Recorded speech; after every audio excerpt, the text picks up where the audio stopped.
This is the first film review in a review series that I call It's Not a Bad Movie. But in fact, it was a good movie. And the first movie that I want to do, because I feel this gets crapped on and I get so much hate, just so much dislike, and I don't feel that way. I actually really love this movie. One of my favorites of the series. A lot of people are going to disagree on this, but we'll see. Karate Kid 3. And I know what you're thinking. You're probably saying, that movie is terrible. And I couldn't disagree with you more. I love the movie. I think it is entertaining, and maybe I have some nostalgia glasses on with it because I went and saw it with my dad as a kid at the theater, and I guess maybe it holds maybe a little more value, but I love the movie. I love the series, and then the third one came around, and I was so excited to see it. I love how they did the continuation, basically, of the opening theme, flashbacks to the first one and what they did in the second one. And it's got John Kreese. John Kreese is such a jerk, but I love his character. I love that he doesn't care, and he is nasty and vindictive. He's a bad guy. He's a bad guy I love to hate. And of course, it has Terry Silver. Maybe he's one of the best characters in the series. He is such a jerk. He is a riot.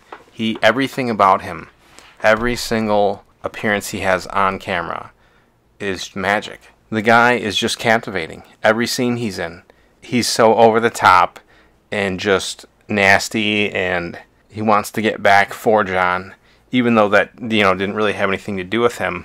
But he's amazing. There's an episode in The Heat of the Night, which is a show that was on in I believe the late 80s. Thomas Ian Griffin on there, and he didn't have a very big part, but the times that he was on screen, something about him, he just kind of pops on screen. The few scenes that he is in, he's just got a presence about him, and I think he's a really good actor. Yeah, sure, he hammed it up a little bit for the Karate Kid 3, but that's to me, that's what made it what it is, and he's worth watching. And another thing I love about this movie is the whole Terry bringing him in under his wing, and Daniel thinking that he's doing it for the good of him, even though it's just a whole load of BS to get back at him, and he has no idea. And the fact that he has Daniel doing things that he would never have done before, and he's got him thinking like this is the right way to go, and just totally manipulating him mentally and physically as far as like the training and how you need to be mentally as far as to be a Cobra Kai that way. I think it is so smart, and I love seeing Daniel losing it and just punching that dude in the face. I think it was great. I love that aspect of the film, and I think that's very underrated, because to me that is like one of the best aspects of the series, is seeing him on the other side. He's lost, not sure where to go. He just knows he can't do what he wants to do with Mr. Miyagi, and so he takes the alternate route. And he thinks this is the right way, but he finds that he's completely lost his way altogether. And I love how it comes full circle, and he realizes, like, oh man, I was wrong this whole time, and I get it. How he goes back to try to, end things, and it culminates, and they unveil their plan, how they used him the whole time, and how Mike is there. And finally he understands, like, oh man, I've been had. Thomas Ian Griffin just made this movie what it is. Watch the movie for him alone. Is the story weak? Yeah, I will give it that. They basically kind of took the story from the original one and condensed it with the whole champion doesn't have to fight until the end. But I was okay with that, and I'm okay with it. But Mike Barnes, awesome.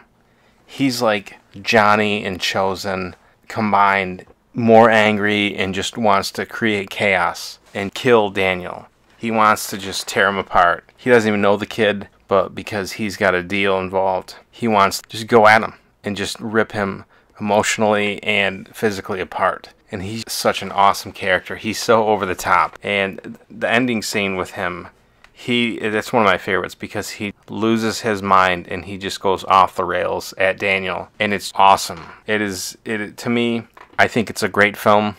I think it gets a lot of hate. Sure, does it got its flaws? Yeah, I would agree with that. Again, maybe I have nostalgia glasses on with this film, but I really do think this film gets a lot of unwarranted hate, and it is, in my opinion, this is why I want to do this film first, because it's the one film that I look at and I defend till the end.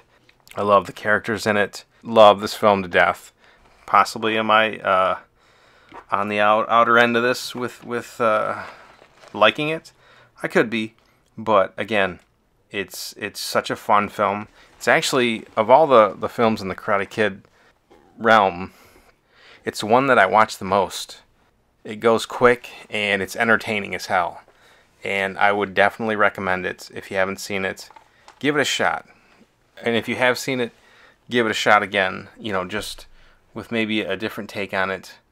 With that being said, I want to say thank you for watching the video, and have a good day.